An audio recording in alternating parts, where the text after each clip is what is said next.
एक बार फिर बात करेंगे पेशावर धमाके की। पेशावर का इलाका हयाताबाद, जहां पर फोर्सेस की गाड़ी पर धमाका हुआ। इस धमाके के नतीजे में 8 अफराद नाजरीन अब तक की इतलात के मुताबिक जख्मी हो गए हैं। मोहम्मद नुमान हमारे साथ हमारे नुमाइंदे, उनसे बात करते हैं। नुमान, क्या अपडेट्स हैं?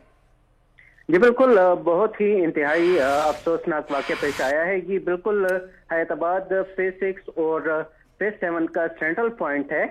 यहाँ से फेज 6 और फेज 7 के रास्ते जुदा हो जाते हैं और यहाँ पर अमूमन ट्रैफिक थोड़ी सी स्लो हो जाती है, स्पीड ब्रेकर्स भी हैं। तो यही हो सकता है कि जो खुदकुश हमलावर था उसको मौका मिला और उसने सिक्योरिटी फोर्सेस तो की ये क्या गाड़ी को तस्दीक कर निशाना दी है बनाया है। सिक्योरिटी फोर्सेस ने कि ये हमला खुदकुश था?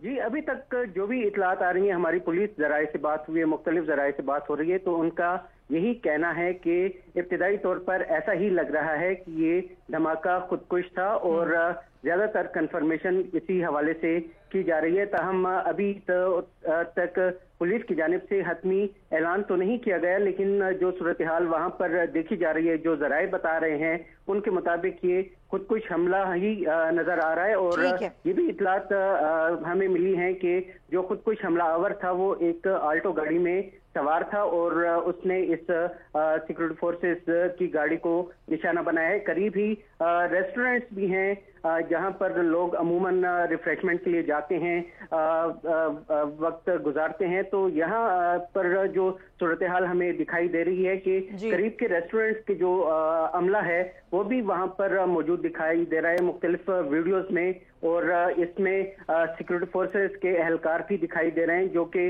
वाकये के बाद वहां पर जमा है और रेस्क्यू की जो सरगर्मियां हैं। ठीक है नुमान, आप बता रहे हैं मुबैना तौर पर ये खुदकुश हमला लगता है कि गाड़ी में एक आया खुदकुश हमलावर और फोर्सेस की गाड़ी को निशाना बनाया। ब्यूरो चीफ जाहिर शाह शिराजी भी हमारे साथ हैं, उनसे बात करते हैं।